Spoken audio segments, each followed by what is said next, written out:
Namaste, welcome to I Dream Inside Politics with Kavita.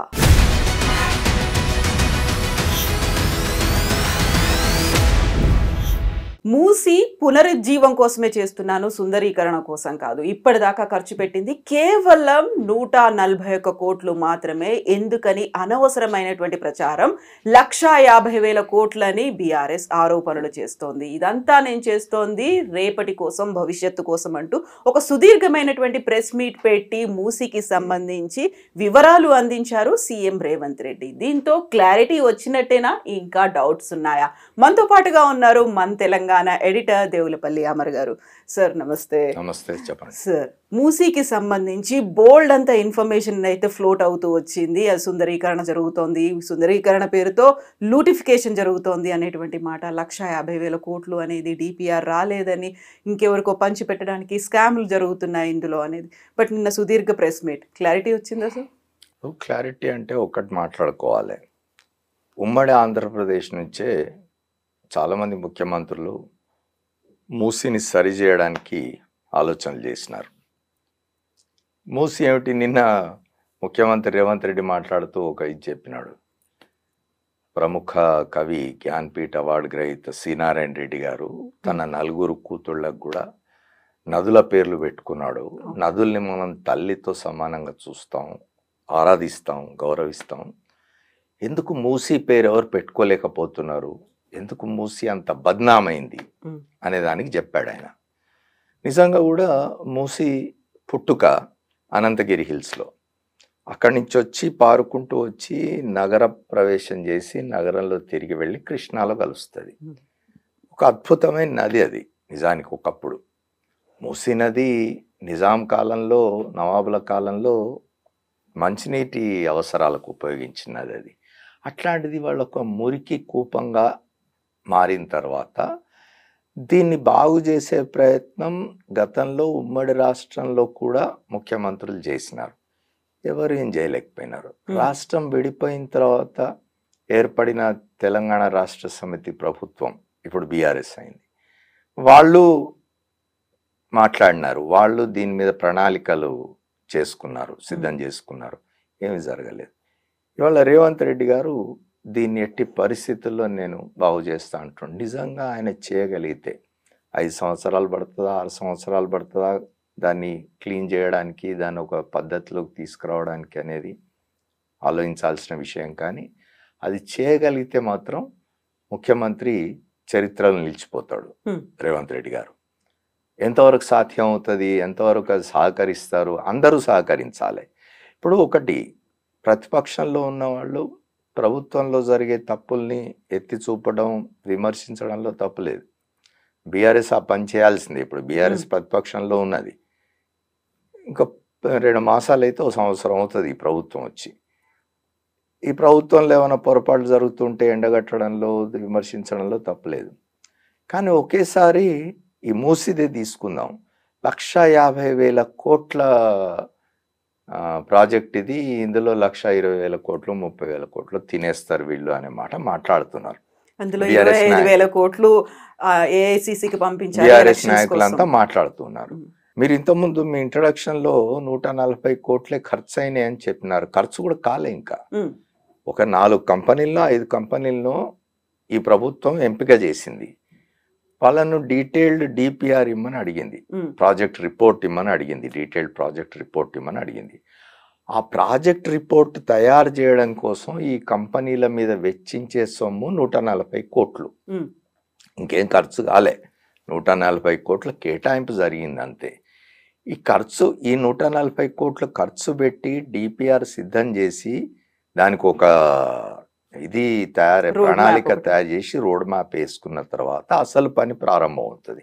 అసలు పని ప్రారంభం అయినప్పుడు అది ఎంత ఖర్చు అవుతుంది, ఎంత దూరానికి ఎంత ఖర్చు అవుతుంది, దాన్ని అక్కడ ఏళ్ల తరబడి ఆవాసాలు ఏర్పాటు చేసుకొని నివసిస్తున్న వాళ్ళని రీహాబిలిటేట్ చేయడానికి ఎంత ఖర్చు అవుతుంది, దాన్ని బాగు చేయడానికి ఎంత ఖర్చు అవుతుంది, ఇవన్నీ కూడా లెక్కలు వస్తాయి. ఇప్పుడే వాటన్నిటి గురించి మాట్లాడడం సరైంది కాదు. ఇవాళ భారత రాష్ట్ర సమితి నాయకులు కేటీ రామారావు గారైనా, ఇంకోళ్ళైనా ఈ 1,50,000 కోట్లు అనే అంచనాకి ఎట్లా వచ్చినారు. ఇవాళ నేను విన్నాను, మళ్ళీ బీఆర్ఎస్ కూడా ఒక పవర్ పాయింట్ ప్రజెంటేషన్ ఇవ్వబోతున్నది, కేటీ రామారావు గారు ఇవ్వబోతున్నారని విన్నాను. మరి అందులో ఆయన ఏం చెప్తారు, ఏం చూపిస్తారో చూడాలి. నిన్న ముఖ్యమంత్రి 2 గంటల పాటు చాలా వివరంగా మాట్లాడాడు, మంచి వివరణ ఇచ్చినాడు ఆయన. అయితే ఒక్కటండి, ఇప్పుడు రాజకీయాల్లో ఉన్న వాళ్ళు చేపట్టాలనుకున్న కార్యక్రమాలు, వాళ్ళు చేసే ఇవన్నీ కూడా తప్పనిసరిగా ప్రజలకు ఉపయోగపడే విధంగానే ఉంటవి. అయితే వాటి అమలులో వాళ్ళు ఎంతవరకు చిత్తశుద్ధితో పనిచేస్తారు, వాళ్ళ అమల్లో వాటి అమలుకు వాళ్ళు చిత్తశుద్ధితో పనిచేయాలనుకున్నప్పుడు ఎటువంటి అడ్డంకులు వస్తాయి, ఆ అడ్డంకులను ఎట్లా అధిగమిస్తారు అనేది చూడాలి. నేను ఆయన ఓపెన్గా చెప్పినాడు ముఖ్యమంత్రి ఓ మాట, మూసి అంశం మీదనే ప్రత్యేక శాసనసభ సమావేశాలు పెడదాం, మీరు ఎన్ని రోజులు అంటే అన్ని రోజులు అన్నాడు. మాట్లాడండి, కూర్చొని డిస్కస్ చేయండి. ఇది నగరానికి అవసరమైన ఒక మంచి ప్రాజెక్టు. బీఆర్ఎస్ ఇతర ప్రతిపక్షాలు, బీజేపీ, బీఆర్ఎస్ ఇతర ప్రతిపక్షాలు అన్నీ కూడా కలిసి వచ్చి కూర్చొని డిస్కస్ చేయండి. అందరు కలిసి ఒక ఆల్ పార్టీ కమిటీ వేయించండి, ఆ కమిటీ వెళ్ళి మొత్తం చూడమని చెప్పండి. రేపు డిపిఆర్ తయారు చేయబోతున్న సంస్థల పనితీరును కూడా అంచనా వేయమని చెప్పండి. అది అడగండి ముఖ్యమంత్రిని కానీ ప్రభుత్వాన్ని కానీ. నిజంగా కూడా ఇవాళ హైదరాబాద్కు అది చాలా అవసరం. అది ఎందుకంటే చాలామంది అనొచ్చు, ఇప్పుడు అయిపోయిన దాని గురించి ఎందుకు ఆలోచించాలి, కావాలంటే ప్రత్యామ్నాయంగా చెరువులు తవ్వుకోండి, ఇంకోటి ఏమైనా చేయండి. మూసి అనేది అట్లాంటిది కాదు, చిన్న కుంటనో చెరువు కాదు, ఒక మంచి నది. అది దాన్ని మీరు కనుక రివైవ్ చేయగలిగితే, ముఖ్యమంత్రి అంటున్నట్టు, సరే ముఖ్యమంత్రి అన్న మాటకు ప్రతిపక్షాలు సోషల్ మీడియాలో మళ్ళీ అటాక్ చేస్తున్నాయి, కౌంటర్ అటాక్ చేస్తున్నవి. మీరు దీన్ని సుందరీకరణనే అన్నారు, మీరు థేమ్స్ నది చూసి వచ్చి దీన్ని అద్భుతంగా చేస్తానన్నారు. దాన్ని సుందరంగా చేస్తే ఇంకా మంచిది, కానీ కనీసమైన ఇది ఇప్పుడు దాన్ని క్లీన్ చేయడం.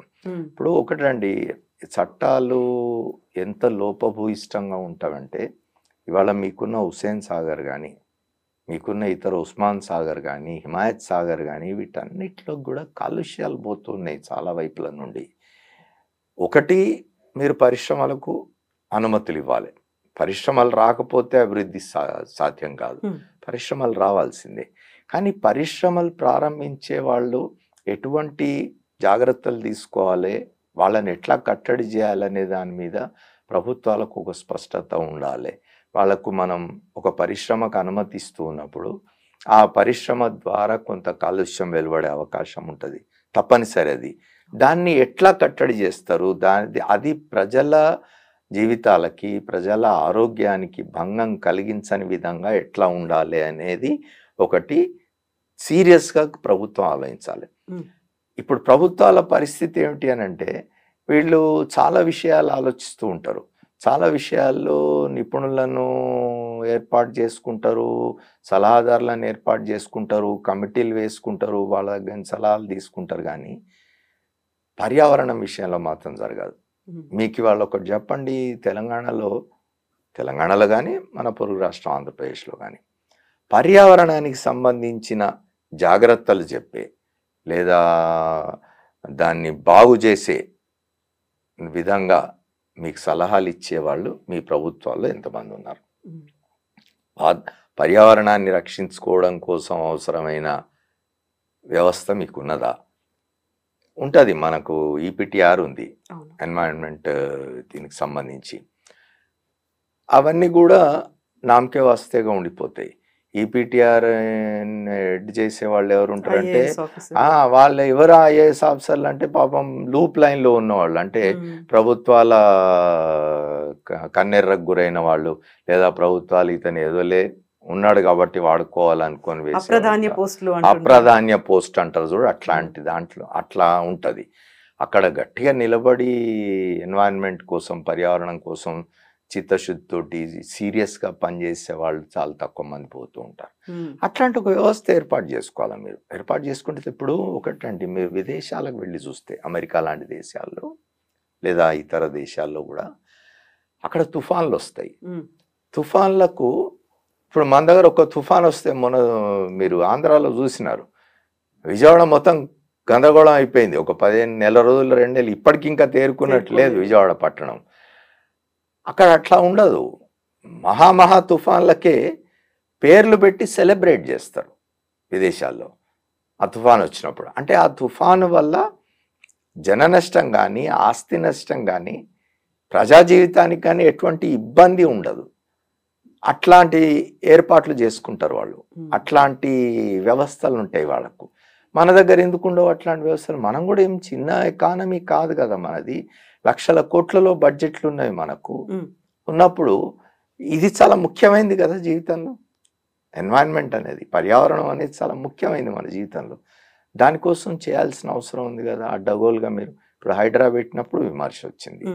సరే, హైడ్రా విషయంలో కొన్ని పొరపాట్లు జరుగుతున్నాయంటే కరెక్ట్ చేసుకోవాలి. ప్రభుత్వం కూడా కరెక్టివ్ మెజర్స్కు పోతూ ఉన్నట్టుంది, కొంత మంచిదే. ఏదైనా కూడా మన పర్యావరణాన్ని రక్షించుకోవాల్సిన అవసరం ఉంటుంది. దానికోసం మనకున్న చెరువులు కానీ, మనకున్న నదులు కానీ, వాటిని రక్షించుకోవాల్సిన అవసరం. ఒక నదికి నదే మాయమైపోయింది. ఆశ్చర్యం కదా అది. ఎంత ఆశ్చర్యం కాదు, దిగ్భ్రాంతి కలిగించాల్సిన విషయం, బాధపడాల్సిన విషయం. ఒక నదికి నదిని మనం మాయం చేసుకోవడం అనేది, దాన్ని ఎవరో పునరుజ్జీవింపజేయడం కోసం ప్రయత్నం జరుగుతున్నది. లోపాలుంటే చెప్పండి, ఏమన్నా అవినీతి జరుగుతూ ఉంటే చెప్పండి, నిలదీయండి తప్పనిసరిగా. కానీ అసలు ఆ మొత్తం ప్రాజెక్ట్ని అడ్డుకుందాం, వీళ్ళకి పేరు వస్తుందేమో, మళ్ళీ మేము రేపు అధికారంలోకి వస్తాం, వచ్చినప్పుడు చేద్దాము, వీళ్ళకెందుకు ఆ పేరు రావాలి అనే దుగ్ధ మంచిది కాదు. సార్, ఇప్పటికే హైడ్రా కావచ్చు, మూసీ కావచ్చు, అసలు అంశాలని పక్కదారి పట్టించడానికి డైవర్షన్స్ కోసమే తెర మీదకి తీసుకొచ్చి ఒక హడావిడి చేస్తున్నారు అని ఇంత తీవ్ర స్థాయిలో ఆరోపణలు చేస్తున్నప్పుడు నిన్న సీఎం రేవంత్ రెడ్డి చెప్పారు, మాతో కలిసి రండి, సలహాలు సూచనలు ఉంటాయి, ఇవ్వండి. 19th లోపు ఒక డెడ్ లైన్ కూడా పెట్టారు. 19th లోపు అన్ని పార్టీలను నేను ఇన్వైట్ చేస్తున్నాను. ఇలా కలిసి వచ్చి దానికి సంబంధించినటువంటి సలహాలు సూచనలు చేసే ఆ అట్మాస్ఫియర్ ఇప్పుడు ఉందంటారా? నేను అదే చెప్పినాను కదా ఇంతకుముందు, అన్ని ప్రతిపక్షాలను రమ్మనండి. ఎందుకోసం? ఇప్పుడు ప్రభుత్వం ఏం చేసినా దాన్ని విమర్శిస్తాం, అది జరగకుండా చేస్తాం, దాన్ని అడ్డుకుంటాం, మేము ప్రచారం మీరు 10 సంవత్సరాలు, దాదాపుగా 10 కాదు 9 సంవత్సరాల పైబడి, మీరు 2014 జూన్ 2న అధికారంలోకి వస్తే 2023 డిసెంబర్లో పవర్ పోయింది మీ దగ్గర నుంచి. 9 సంవత్సరాల పైబడి మీరు అధికారంలో ఉన్నారు. ఉన్నన్నాళ్ళు మీరు ఆలోచించని పనులు. డిఎస్సి ఏనాడు మీరు పెట్టలేదు. ఇప్పుడు డిఎస్సి అభ్యర్థులను తీసుకొచ్చి మీరు మీ పార్టీ ఆఫీసుల్లో సమావేశాలు పెట్టి వాళ్ళని రెచ్చగొట్టే ప్రయత్నం చేస్తున్నారు. ఇవన్నీ మంచిది కాదు. నేనేమంటున్నానంటే, ప్రభుత్వం చేస్తున్న వాటిల్లో తప్పులు ఉంటే ఎత్తి చూపండి, విమర్శించండి, గట్టిగా నిలబడి పోరాడండి. అవినీతి జరుగుతుంటే దాన్ని ఎవరు కాదన్నారు. ప్రతిపక్షాల పాత్రే అది, ప్రతిపక్షాల బాధ్యత అది. మీరు శాసన వ్యవస్థ ఉంది, ఆ వేదికల మీద మాట్లాడండి, బయట మాట్లాడండి, ప్రజాక్షేత్రంలోకి పోయి పోరాటం చేయండి, కాదన్ను. కానీ ఒక కార్యక్రమం జరుగుతూ ఉంటే, ఒక కార్యక్రమాన్ని ప్రభుత్వం తలపెట్టినప్పుడు దాని అధినేత ముఖ్యమంత్రి ముందుకొచ్చి, రండి ఫలానా తేదీలోగా మీరు అందరు రండి, నేను కూర్చొని మాట్లాడతాను మీ అందరితోటి. అసలు ఇటీవలి కాలంలో ఇదంతా 90ల్లో మొదలైంది. ఎవరైనా అధికారంలోకి వస్తే ఒక రాజకీయ పార్టీ ఇతర పార్టీని పట్టించుకునేది లేదు. ఇక అసలు ఆ పార్టీల అవసరమే లేదు, మేము ఒక్కళ్ళం ఉంటే చాలు, ఆ పార్టీలన్నీ కూడా నాశనం అయిపోవాలి అనే ఆలోచనతో మాట్లాడతారు. అది సరైంది కాదు. ప్రతిపక్షం అనేది తప్పనిసరిగా ప్రజాస్వామ్యంలో ఒక బలమైన శక్తిగా ఉండాలి. ప్రతిపక్షం ఉంటేనే ప్రభుత్వంలో ఉన్నవాళ్ళు జాగ్రత్తగా పరిపాలన చేస్తారు. అట్లా కాకుండా ప్రతిపక్షం నిర్వీర్యం అయిపోయింది అనుకోండి, అసలు లేకుండా పోయింది అనుకోండి, అప్పుడు ఏమిటి పరిస్థితి? క్వశ్చన్ చేసేవాడు ఉండడు. ఇవాళ ప్రజలు ఒకప్పటిలాగా లేదు పరిస్థితి. వాళ్ళ ప్రజలు ఒక సమూహంగా ఏర్పడడం లేదు, సమూహ శక్తిగా ముందుకు రావడం లేదు. ఏ ఉద్యమాలైనా, ఏ పోరాటాలైనా చేయడానికి గతంలో లాగా ఒక పెద్ద సమూహం ముందుకొచ్చి నిలబడి పోరాటం చేసే స్థితిలో ఇవాళ సమాజం లేదు. మారిపోతున్నది అంతా. ఎందుకంటే కెరియరిజం పెరిగిపోయింది బాగా, వ్యక్తిగతమైన అవసరాలు పెరిగిపోయినవి, జీవించడం కోసం, కుటుంబాన్ని ఇది చేసుకోవడం కోసం పడే యాతనలో సగటు మనిషి వీటి గురించి ఆలోచించే స్థితిలోంచి పోతూ ఉన్నాడు. అట్లాంటి సమయంలో ప్రతిపక్షం అనేది చాలా అవసరం, ఇంకా బలంగా ఉండాల్సిన అవసరం ఉంటుంది. కానీ ఇట్లా నిరాధారమైన ఆరోపణలు లేదా మనం ఇవాళ ప్రాజెక్ట్ అయితే చాలు అనుకునే పరిస్థితి ఉండకూడదు. కాంక్రీట్గా ఉండండి. ఎస్, మూసీ ప్రాజెక్ట్ ఒకటి అంటున్నాడు ఆయన ముందు ఏం చెప్పినా కూడా ఇప్పుడు ఆయన ఏం చెప్తున్నారు, ఇది పునరుజ్జీవం మాత్రమే, 140 కోట్లు కేటాయించినాము, డిపిఆర్లు తయారవుతవి, వాటి కోసం ఈ కంపెనీల్ని మేము చూస్ చేసినాము అని పారదర్శకంగా చెప్తూ ఉన్నాడు ముఖ్యమంత్రి గారు. దాని మీద మీకు ఏమన్నా అభ్యంతరాలు ఉంటే చెప్పండి, దాని మీద మీరు చర్చించదలుచుకుంటే చర్చించండి. శాసనసభ సమావేశం పెడతా అంటున్నారు ఆయన, ప్రత్యేక సమావేశం, అందులో పాల్గొనండి, అందులో చర్చ చేయండి, అందులో మీరు సలహాలు ఇవ్వండి, మార్పులు చేర్పులు ఏమైనా ఉంటే ప్రభుత్వం మీద ఒత్తిడి తెచ్చి వాటిని మార్పులు చేయించండి. ప్రజలకు సంబంధించిన సమస్యలు ఉన్నవి, వాళ్ళ రీహాబిలిటేషన్ సమస్యలు ఉన్నవి. ఈయన ముఖ్యమంత్రి గారు చెప్పినారు 200 మందికి మేము పునరావాసం కల్పించినాం డబుల్ బెడ్రూమ్లలో. ఇంకా కూడా ఎవరైనా ఉంటే వాళ్ళకి ఇట్లాంటి ఇంకా చాలా గత 10 ఏళ్ల కాలంలో నిర్మించిన అనేకమైన డబుల్ బెడ్రూమ్లు ఖాళీగా పడి ఉన్నవి. అవన్నీ నిజానికి కొంతకాలం పోతే పాడైపోతాయి. అవి ఎవరు ఉండకపోతే, మనుషులు నివసించకపోతే ఏ నిర్మాణమైనా పాడైపోతుంది మెయింటెనెన్స్ లేకపోతే. అట్లాంటివన్నీ కూడా అలాట్ చేయండి. మీరు ప్రజల్ని మంచి మూసి ఒడ్డున మురికిలో ఆ దుర్గంధంలో బ్రతుకుతున్న వాళ్ళని తీసుకొచ్చి ఒక మంచి ఆవాసం కల్పించగలిగితే దాన్ని ఎందుకు మనం ఆహ్వానించకూడదు, ఎందుకు తప్పు పట్టాలి? సార్, ఏ ప్రభుత్వం వచ్చినా కొన్ని దశాబ్దాలుగా చూస్తుంటే అటు హుస్సేన్ సాగర్ మీద మేము ఫోకస్ పెడతాము, దానికి సంబంధించి జైకా ప్రాజెక్ట్ కావచ్చు, విదేశాల నుంచి నిధులు, ఇవన్నీ ఎంత హడావుడి అవుతుందో మూసీకి సంబంధించి కూడా అంతే హడావుడి ప్రతిసారి ప్రతి గవర్నమెంట్ ప్రతి సీఎం చేసేది. ఇప్పుడు అలా కాదు, నిజంగా వీళ్ళు ఏదైతే విజన్తో ముందుకెళ్తున్నామో డిపిఆర్ 18 నెలల్లో వస్తుంది, 6 ఏళ్లలో ప్రాజెక్ట్ పూర్తవుతుంది, ఖచ్చితంగా చెప్పినట్టుగా జరగాలంటే అక్కడ అందరి సహకారం అవసరం. మీరు చెప్పినట్టుగా ప్రజల సహకారం, ప్రతిపక్షాల సహకారం, చిత్తశుద్ధి ప్రభుత్వానికి కూడా ఉండాలి. మళ్ళీ ఇది డైవర్షనో లేకుంటే డైల్యూటో అవ్వకుండా ఉండాలి అంటే, ఒక అలామింగ్గా ప్రభుత్వం కూడా భావించాలి అంటే ఏం జరగాలంటారు? ముందు అన్నిటికంటే ముందు ప్రభుత్వ యంత్రాంగం నిజాయితీగా ఉండాలి. ఇప్పుడు జరుగుతున్న ఈ సమస్య అంతా కూడా ఎక్కడొస్తున్నదంటే, ఇప్పుడు హైడ్రా వాళ్ళు పోయి ఎక్కడో దగ్గర ఒక గేటెడ్ కమ్యూనిటీనో లేకపోతే ఒక బహుళ అంతస్తుల భవనాలను కూల్చేయడానికి వెళ్తున్నారు. వాళ్ళు వచ్చి మాకు అనుమతులు ఉన్నాయని చూపిస్తున్నారు. ఈ అనుమతులు ఇచ్చింది ఎవరు? అధికారులు కదా. అధికారులు ఎందుకు ఇస్తున్నారు అనుమతులు? ప్రభుత్వంలో ఎవరున్నా సరే నిలబడి ఇది సరైంది కాదు, ఈ పని మేము చేయము అని గట్టిగా ప్రభుత్వం ముందు నిలబడి చెప్పగలిగిన ధైర్యం అధికార యంత్రాంగానికి రావాలి. ఆ పరిస్థితి అది ఎక్కడ ఉంది? ఆ పరిస్థితి ఎక్కడున్నది? వాళ్ళ మీరు చూసినారు గత 3 IAS ఆఫీసర్ల వెంపర్లాటే చూసినారు మీరు. వాళ్ళని డిఓపిటి వాళ్ళు మీకు అలాట్ చేసిన రాష్ట్రానికి వెళ్ళండి అని చెప్తే మేము అక్కడికి వెళ్ళామని కోర్టులకు పోయేదాకా చేసుకుంటున్నారు. ఎందుకు? ఒక చిరుద్యోగి బదిలీ అయితే పోకపోతే మీరు యాక్షన్ తీసుకుంటారు వాళ్ళ మీద. మీరెందుకు పోరు? మీకు కేటాయించిన స్థానాల్లో మీరెందుకు పనిచేయరు? అంటే మీకు ఇక్కడేవో ప్రయోజనాలు ఉన్నామని అనుకోవాలి కదా. అదే అనేది ఇవాళ అధికార యంత్రాంగం. మనము ఎంతసేపు రాజకీయ వ్యవస్థను, రాజకీయ నాయకుల్ని అవినీతిమయం అయిపోయింది ఆ వ్యవస్థ అని తిడుతూ ఉంటాం, విమర్శిస్తూ ఉంటాం. కానీ అధికార యంత్రాంగం సరిగ్గా ఉంటే రాజకీయ వ్యవస్థ ఒళ్ళు దగ్గర పెట్టుకొని పనిచేస్తుంది. అధికార యంత్రాంగం అనేది శాశ్వతం. రాజకీయ వ్యవస్థ ప్రతి 5 ఏళ్లకోసారి ప్రజల దగ్గర పోయి పరీక్ష రాయాల్సి ఉంటుంది. అధికార యంత్రాంగం అట్లా కాదు. ఒకసారి నువ్వు IAS సెలెక్ట్ అయ్యి వస్తే నువ్వు రిటైర్ అయ్యే వరకు ఆ పదవిలో ఉంటావు. ఓ దగ్గర ఉద్యోగం కాబట్టి ఇంకో దగ్గర ఉద్యోగం చేస్తావు. నీకు అంత ఏమంటారు గ్యారంటీ ఉన్నప్పుడు, నీకు నీ ఉద్యోగం నీ భవిష్యత్తుకు గ్యారంటీ ఉన్నప్పుడు నువ్వు తలెత్తుకొని నిలబడి ఎందుకు రాజకీయ వ్యవస్థను ఎదిరించలేవు? ఆ పని చేయరు. లాలుచిబడిపోయి ఎంత అవినీతిమయం అయిపోయింది అధికార యంత్రాంగం. ఇవాళ ఎవరికైనా కోపం రావచ్చు అధికార యంత్రాంగంలో ఉన్నవాళ్ళు. అక్కడ కూడా మినహాయింపులు ఉంటాయి, అక్కడ కూడా నిజాయితీగా పనిచేసే అధికారులు ఉండొచ్చు. కానీ మొత్తంగా జరుగుతున్నది ఏమిటి అనేది కనుక మనం చూసినట్టయితే ఇవాళ అధికార యంత్రాంగం అవినీతిమయం అయిపోయి దానిని రాజకీయ వ్యవస్థ వాడుకొని ఆ మొత్తంగా కలిసి దీన్ని ఈ వ్యవస్థను మొత్తాన్ని భ్రష్టు పట్టిస్తున్నారు కదా. ఇతర వ్యవస్థలు ఏమో గొప్పగా ఉన్నాయని అనడం లేదు. అనొచ్చు ఎవరైనా మీడియా బాగుందా అని. మీడియా గురించి మనం ఇంకోసారి చర్చించుకోవచ్చు. మీడియాలో ఉన్న మీడియా ఎటువంటి ఇదిలో పోతూ ఉన్నది ఇవాళ అనేది. నేనేమంటున్నా అంటే ఈ రెండు వ్యవస్థలు చాలా ముఖ్యం.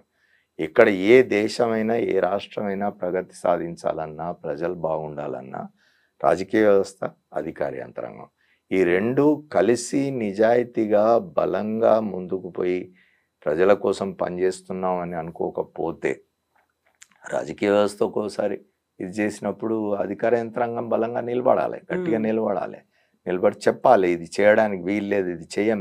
అట్లాంటి అధికారులు ఉన్నారు. గతంలో చాలా దృష్టాంతాలు ఉన్నవి. పోయి ముఖ్యమంత్రి గారు చెప్పిన దానికి కూడా లేదు సార్ ఇది కరెక్ట్ కాదు, మీరు ఇది చేయకూడదు అని నిలబడి చెప్పి ఆపించిన అధికారులు కూడా ఉన్నారు. లేరని అనలేదు. కానీ ఇప్పుడు అది ఎక్కడ ఉంది? ఎవరు వస్తే వాళ్ళు ఏం చెప్తారు చేద్దాం అంటే అధికారులు కూడా ఎట్లయిపోయినారంటే మనకెందుకు వచ్చింది వాళ్ళు చెప్పింది చేసి వెళ్ళిపోదాం అని దీనిలో పడినారు. ఇది సరైంది కాదు, ఇది సరైంది అని చెప్పగలిగే, నిలబడి ధైర్యంగా చెప్పగలిగే అధికారులు చాలా తక్కువ అయిపోయినారు. అది ప్రధానమైన సమస్య. ఇవాళ మూసి ఇంకో 18 నెలలకు డిపిఆర్ తయారై ఇంకో 5-6 సంవత్సరాల్లో ఈ ప్రాజెక్ట్ పూర్తి కావాలి అని అంటే ముందు అధికార యంత్రాంగం బలంగా నిలబడి పనిచేయాలి. ఏ రాజకీయ ఒత్తిళ్లకు లొంగకూడదు. రేపొద్దున అనేక రాజకీయ ఒత్తిళ్ళు వస్తాయి. ఆ మార్గంలో తమ నియోజకవర్గాలు ఉన్న రాజకీయ నాయకులు వచ్చి ఓట్ల కోసం అని చెప్పి ఈ పని చేయకూడదు అని చెప్పి ఒత్తిడి తీసుకొస్తారు, మార్చమని వస్తారు. ఇట్లాంటివి చాలా జరుగుతాయి. వాటి వేటికి లొంగకుండా గట్టిగా నిలబడి చేస్తే అసాధ్యమేం కాదు. మూసీని రివైవ్ చేయడం అనేది అసాధ్యమైన పనేం కాదు. సో ఇప్పుడు హైడ్రా రంగనాథ్ ఎదుర్కొంటుంది కూడా ఇదే కదా. కేవలం ఒత్తిళ్లు మాత్రమే కాదు, కోర్టు కేసులు కూడా అవుతున్నాయి, అక్కడ బెదిరింపులు అనేవి ఉన్నాయి. ఇవన్నిటిని తట్టుకొని నిలబడగలగడం అంటే సాధ్యమవుతుందంటారా? కానీ హైడ్రా విషయంలో కోర్టు ఒక మంచి మాట చెప్పింది కదండి, దాని విషయంలో ఇచ్చేయము అని చెప్పి. ఎందుకంటే ఇట్లాంటివన్నీ కూడా కోర్టులు కూడా, న్యాయ వ్యవస్థ కూడా ఆలోచించాలా, న్యాయ వ్యవస్థ ఆలోచించాలా, అధికార యంత్రాంగం, రాజకీయ వ్యవస్థ వీళ్ళంతా కూడా ఆలోచించాలి. ఎందుకంటే భవిష్యత్తు ఇప్పుడు ఇప్పుడే ఇట్లా ఉన్నది అంటే ఇంకో 10 ఏళ్ళు పోతే మీరు హైదరాబాద్ పరిస్థితి ఏమిటి చెప్పిన, ఒక హైదరాబాదే కాదు, మీరు తెలంగాణలో ఇతర జిల్లాలకు వెళ్ళండి, ఒక గట్టి వర్షం పడితే రోడ్లన్నీ జలమయమైపోతాయి. మన దగ్గర డ్రైనేజ్ వ్యవస్థ లేదు, మీకు ఇతర మౌలిక సదుపాయాలకు సంబంధించిన ఆలోచన లేదు, ఏం లేకుండా ఎంతసేపు రియల్ ఎస్టేట్ ఒకటే, రియల్ ఎస్టేట్ వల్ల రాష్ట్ర అభివృద్ధి జరుగుతుంది, రియల్ ఎస్టేట్ వల్లనే సంపద వస్తుంది అనే ఒక మైండ్ సెట్ ఎప్పుడైతే ఉందో అప్పుడు ఈ సమస్యలన్నీ వస్తున్నాయి. రియల్ ఎస్టేట్ ఒకటి. ఇవాళ నిజానికి హైదరాబాద్ నగరానికి ఉన్న ఒక గొప్ప అడ్వాంటేజ్, గతంలో కూడా చాలాసార్లు మాట్లాడుకున్నాం మనం, చుట్టూ చాలా దూరం విస్తరించగలిగిన పరిస్థితి ఉన్నది హైదరాబాద్కి. మీకు ముంబై లాగానో చెన్నై లాగానో ఇతర ప్రాంతాలు లేవు. హాయిగా మీరు చుట్టూ ఎంత దూరమైనా మీరు విస్తరించడానికి, నగరాన్ని విస్తరింపజేయడానికి శాటిలైట్ టౌన్షిప్స్ కట్టండి, దూరంగా పోండి. ఇవాళ మీకు అద్భుతమైన మౌలిక సదుపాయాలు వచ్చినవి, ఓఆర్ఆర్ వచ్చింది, ఔటర్ రింగ్ రోడ్ వచ్చింది, ఇంకో రీజనల్ రింగ్ రోడ్ ప్లాన్ చేస్తూ ఉన్నారు, ఫోర్త్ సిటీ అండి. మీరు ఇవన్నీ తీసుకొని వేర్వేరు చోట్లకు విస్తరించండి. మీరు ఒక్క దగ్గరనే 50 అది చాలా గొప్ప దీనిగా ప్రచారం చేసుకుంటూ ఉంటారు. 50 అంతస్తులో కడుతూ ఉన్నాం మేము, 60 అంతస్తులో కడుతున్నాం. అంతస్తులు పైకి పోతూ ఉంటే ధరలు పెరుగుతాయట. మీకు గ్రౌండ్ ఫ్లోర్ లో ఉండే అపార్ట్మెంట్ ధరకి హై రైజ్ బిల్డింగ్స్ 50 అంతస్తులో ఉండే ధర ఎక్కువ ఉంటుందట. ఇగో ఇట్లాంటి పిచ్చిలో పడి కొట్టుకుపోతూ ఉంటే సొసైటీ ఎట్లా చెప్పండి? అవన్నీ తగ్గాలి. సో దీంతో పాటుగా ప్రభుత్వం మేము చిత్తశుద్ధితో ఉన్నాము, ప్రాపర్ గా మేము చేస్తాము, అవకతవకలు ఉంటే అనేది ఉంది కాబట్టి ప్రభుత్వం చెప్తూ ఉన్నది, దానికి అవకాశం ఇవ్వండి. నేను ఇంతకుముందు అన్నట్టు సంవత్సరం కూడా కాలే, ఇప్పటికి 10 మాసాలు అయింది వచ్చి ప్రభుత్వం వచ్చి, ఇంకో సంవత్సరం టైం ఇవ్వండి, మీకు అర్థమవుతుంది కదా ఏం చేస్తున్నారు అనేది. ఇప్పుడు ఎప్పుడు కూడా ప్రతిపక్షం విమర్శించొద్దని కానీ, ప్రతిపక్షం ప్రభుత్వంలో జరుగుతున్న లోపాలని ఎత్తిచూపొద్దని కానీ, కట్టడి చేయొద్దని కానీ ఎవరు చెప్పరు, చేయాల్సిందే ఖచ్చితంగా. కానీ దానికి హేతుబద్ధమైనది ఉండాలి, అంత అర్థవంతంగా ఉండాలి మీరు చేసేది ఏదైనా కూడా. ఇప్పుడు ఆయన చేసినట్టుగా కేటీ రామారావు గారు మాట్లాడితే 1,50,000 కోట్లు 1,50,000 కోట్లు అంటున్నాడు. అది ఎక్కడి నుంచి 1,50,000 కోట్లు అనే నంబర్ ఆయనకి ఎక్కడి నుంచి వచ్చింది అనేది ఆయన చెప్పాలి.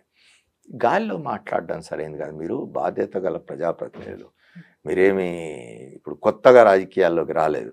మీరు 9 సంవత్సరాల పాటు మంత్రిగా ఉన్నారు, ఒక రాష్ట్రానికి దాదాపుగా అధినేత తర్వాత అధినేత అంతటి మనిషి. ఆయన అట్లా గాలి కబుర్లు చెప్పకూడదు, స్పష్టంగా రావాలి. ఏదైనా ఉంటే స్పష్టంగా అంకెలతోటి ఆధారాలతోటి తీసుకొచ్చి ఇది పరిస్థితి అని చెప్పాలి తప్ప గుడ్డగాల్చి మీదేస్తాం లేకపోతే బురద జల్లుతాం కడుక్కోండి అన్న ఇది బాధ్యతాయుతమైన ప్రతిపక్షం చేయాల్సిన పని కాదు. Yes, sir. Thank you so much, sir. You're welcome. Thank you, sir.